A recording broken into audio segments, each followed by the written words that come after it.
And let's bring out our next storyteller, Bindu.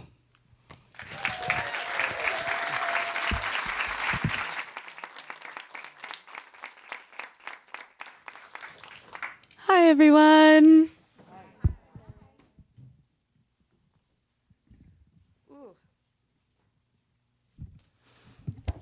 Thanks so much, Nestor, for having me. Thank you all for being here. I agree with what you just said. I'm grateful to be in a room that makes space for immigrant stories, any immigrant stories, all immigrant stories, not just the ones that offer well-phrased trauma, like flowers at the feet of a statue, well-curated proof of the weathering, the risk, the loss, the right to move somewhere and then be. Because look, I have the burden we bear as payment right here in a faded black duffel bag that I can send through the X-ray machine if you need me to. Open it up, check if you need to. Sift through the strange smelling pickles in jars, in plastic, wrapped in plastic, wrapped in plastic, wrapped in plastic. And let me know if I'm good to go. I hope the lighting and general spatial layout of this room is blocking your line of sight from my whack-ass Skechers. The pandemic steeped me in my gay shit, and specifically I no longer know how to wear any of my heels kind of way, and I have yet to update my formal shoe inventory to reflect that reality in literally any way at all. I usually don't spend a lot of time talking very explicitly about my immigration story because of the bitterness that I just spewed. Given the context, though, I thought I would give a little bit, just a tiny snapshot of it, a shot, see how it feels. In 2001, my family and I got green cards, and the dot-com bubble burst. And my dad's mother, back in India, asked him if he cared about her anymore. And she was, and be cool, but she was a manipulative and miserable old bitch. And she would sit all of the children of the house in a circle and feed us her hand directly to our mouth from a giant metal bowl, massaging white, warm rice into a sticky pulp with ghee and spiced pickled green mango. We left the US in 2002 to go live with her and the rest of my dad's family, my family, for a decade in 2002. And I learned things there that would make me into myself, the myself that I then took through the rest of my life. And I was told some things by my family about what they knew my future would be, or at least what they thought. They told me some things. They omitted a lot, though, about what they saw in that future of mine that they'd sketched. Things that they assumed would happen, things that they were preparing to fight to make happen, things that they were preparing to rip my entire world apart to make happen.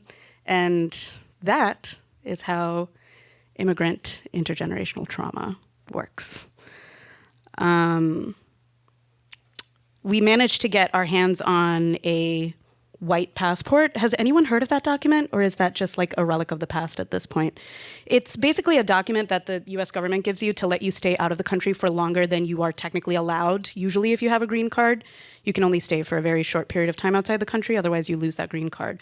And we took that shit and fucking ran with it, right? We truly fully moved.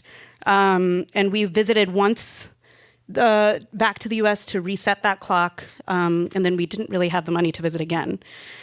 But I got into college here in Chicago in 2011, and my family being my family, in a way that hopefully is very familiar to many people in this room, were not like, cool, bye, go to the US. They were like, cool, we're all moving back.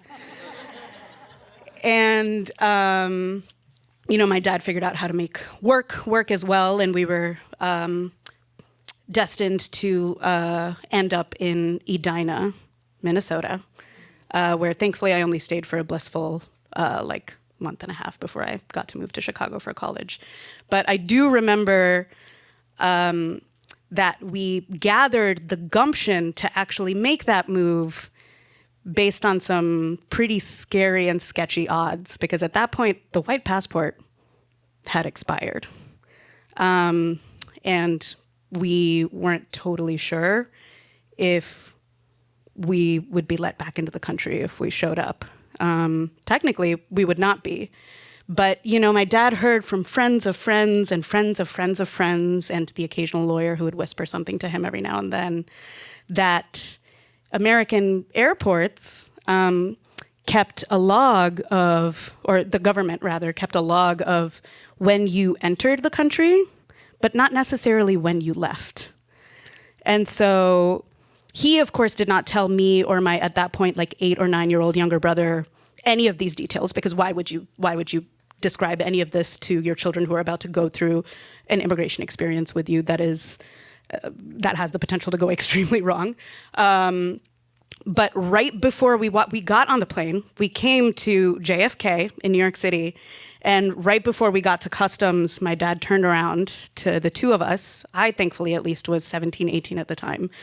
And he said, as far as anyone is concerned, we left this country 6 months ago to go visit my mother, your grandmother, because she wanted us to.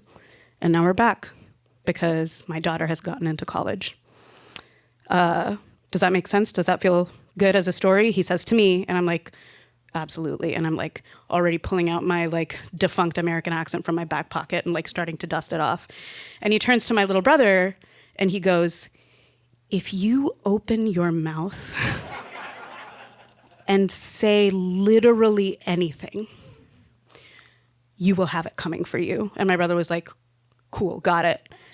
And we walked up to the customs officer, who was, a dude, like a white burly uncle. And he was asking us questions, and my dad, in a really surprisingly very good American accent, was sort of like talking back at him, chatting back and forth. At some point, and he's asking all of the sort of regular questions about like, where have you been? Where are you coming from? Where are you going? Cotton Eye Joe. And he said something about Indian food being very spicy. And my brother literally immediately was like, oh, you know this thing about Indian food?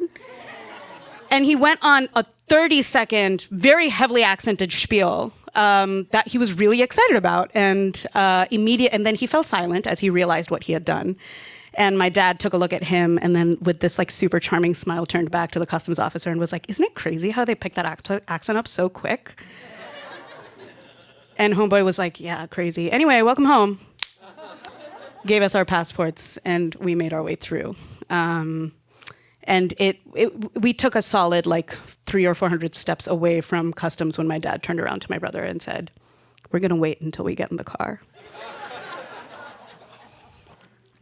I'm going to actually play a couple of songs for you all because I think that is a sweet way of thinking about immigrant memory. So please forgive me for like awkwardly, literally holding my mic up my phone up to the mic every now and then. Give me 1 second.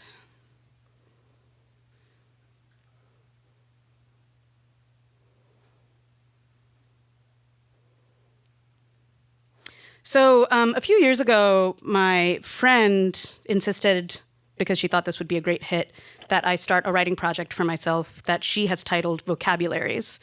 And it would be mostly a series of attempts to translate, and mostly for my own satisfaction, some indescribable feelings that I've figured out over the years. Some I've managed to put into words and others I haven't. And part of this work, which ended up never materializing because why would it? I was planning on focusing on Tamil and Telugu movie songs. And that, I think, is a project, at the very least, that is still going to happen. Because these Tamil and Telugu movie songs do such an incredible... They're the soundtrack that I grew up with, and they do such an incredible job of capturing a particular feeling that feels impossible for me to find in any English music or poetry. And that's because it's steeped in a culture that obviously speaks to me in a way that English culture simply never did. And as part of that project, I started putting together themed playlists, and one of them was called What More Could I Want? That's the title of the playlist. If you're familiar with Tamil or Telugu music, anyone in the audience, you might already be familiar with the kinds of songs that I'm talking about that fall into this category of what more could I want. For the longest time, my parents' absolute favorite song in the world was this god-awful, slinky little Tamil number called Akkam Bakkam. The lyrics go something along the lines of, I want a world where there's nobody else around. I want a world where day passes into night and I'm still in your arms, blah, blah, blah. And the chorus goes, what else could I want? What else could I need that's not this moment? And honestly, I really dislike this song. Here's a tiny snippet of it for you so that you can get a vibe.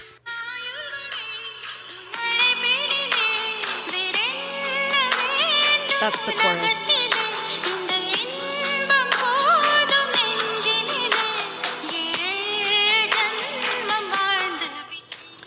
Imagine that playing over and over again. It genuinely sucked. Mostly musically, because I can't stand her voice for whatever reason. She's a very famous singer, so I really can't say that if this is a majority Indian room. But also, like, what are those lyrics? So fucking cheesy. The song thankfully got dethroned. And my folks' new favorite song as of the last few years, and they've held on to it very steadfastly, is another Tamil song called Innum Konjam Neram. And thankfully, I love that song way, way more. This is how it starts.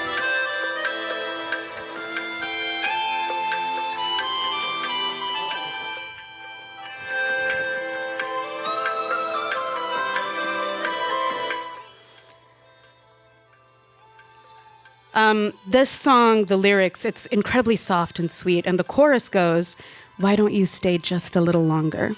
Just a little longer. What's the rush? Why don't you stay for just a little longer? And, you know, the thing is, there are actually like a ton of songs in this particular category that can only really be described as, it's usually the point in the movie where the lead couple has, like, I don't know, gotten married or whatever. It's like it's a moment of bliss before like shit goes down and someone shows up with a machete or whatever, right? And we're witness to some version of bliss. They don't have to be married in the movie, but the point is that there's this deep, deep tradition of songs that have made their way into the lexicon, that have made it their whole mission to describe these moments of bliss in such a perfect and specific way. And it's specifically bliss because of another person, where I am reveling in the slowness and the sureness of the fact that you are already here. And you've already accepted me somehow. And it just takes up all of my time thinking about how radiant you are and how perfect this moment, this one right here, feels. And even if I stop thinking about it, it's okay, because there's another moment coming right after this one that's going to feel just as perfect. It's overwhelming, but I will only sing about it in these softest of terms, because this feeling deserves nothing more than the softest of touches. Because I don't even really need to explain it much, because you already know, because you're experiencing this with me, us sitting with each other, us eating next to each other, us going on a walk. There's this Telugu song that took the world by storm a couple of years ago, and it's literally titled, What Else Could I Want? And it's turned into a bit of a meme in the family, but it's really gorgeous. Let's see. This is how it starts.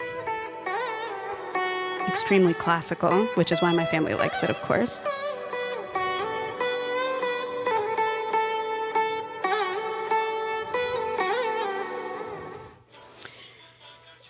And basically the entire chorus, which is most of the song, it is just this guy saying over and over again, what else could I want? What else could I want? What else could I want? What else could I want? My girl, this is enough. What else could I want? This is enough. This is enough.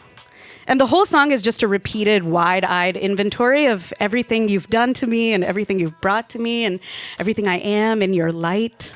These are very popular songs, for the record, right? Like on YouTube, they're getting hundreds of millions of views, if not billions. And it brings to mind millions of people who want this for themselves. And necessarily, because of that, want that feeling for each other. Because this feeling doesn't exist without you. And it's interesting that my parents love these songs and have let me inherit that love, considering the very specific future that they sketched out for me at one point, the one that they're ripping our worlds apart to try and make happen right now. I don't know if I've ever actually experienced this feeling. I don't think I've seen my parents experience it, to be very honest with you, right? I don't think that I know what it's like to look at someone and go, wow, you fill my stomach. You take me home. Your eyes, they take me home. They are home. Wow, what is this luck? This insane luck I've come into. Why does it feel so permanent and unquestionable and so awe-inspiring all at once? I'm rendered helpless. I have no choice but to soak it in and sing about it softly, softly, softly to the birds. It's the song of the playful nudge, the secret wink, the happy sigh. I have, however, experienced feelings that feel extremely approximate to this potentially fictional feeling that I have in my head that I might not ever experience, that maybe no one ever does. I'm bewildered by the songs still, though, because of how much they move me. I can't imagine one person being enough, and the approximate feeling that I've experienced is when I'm with multiple people, multiple of my people, and we're, sitting in my living room, and I know that even if one of them doesn't show up, the other one will, and even if I don't show up one day, someone else will. Which thankfully is a much healthier way of thinking about things I know now. And it's been a really long time since I've been in the first flushes of a big romantic relationship, so I can't really remember what romantic love specifically feels like anymore on my own, but it doesn't stop me from trying to write about my own versions of it. I did it a lot, of course, in my early 20s, and thankfully have since moved on to slightly more interesting topics. But that first touch, that quickened heartbeat, and if I was feeling brave back in the day, then some more untranslatable details about beaches and temples and more tart green mangoes and a shared homeland vocabulary between me and someone who isn't in my living room right now, someone who I've never needed to translate a single goddamn thing for. What I have instead is the moment when I'm in the car every now and then, and it's a moment that happens, unfortunately, a little too rarely for me, but more and more these days as I try and seek it out and make it part of my life. And that is a moment when I'm in the car with some other South Indian friends maybe, and we put on a love song that we all know from our childhoods, or we all know from like the early 2010s, or from the 80s, or somehow from the 40s. And our eyes all roll back in our heads and we nod at each other with sighs full of recognition. And the moment feels so precious, not because we're longing for a particular person's love's permanence, but because this moment is proof already, because you already know this song and you already know that I love it, but you've given me permission to still listen to it with you once. And the song is somehow made all the sweeter for that permission, and we get to revel in the feeling of just sitting in a car and listening and knowing that the other person is there and will stay there and won't get bored. And that's guaranteed, if at least for the next few minutes. And this moment is precious because there's nothing precious about it. We're just in a car. But you're here, and it feels like a luxury, and I dare not point this moment out for fear of cheapening it, but maybe I'll try to write a poem or a story or something about it later. Maybe when I'm singing out these songs out loud with my parents in the moments when we're not estranged from each other, yikes, for the 1000th time in our little living room, far, far away from anything we'd actually call home, we're all tapping into whatever that emotion is that's buried inside it. An imagination of a world where none of us want for anything, anything, anything, just this, just this, just this. What does that sound like?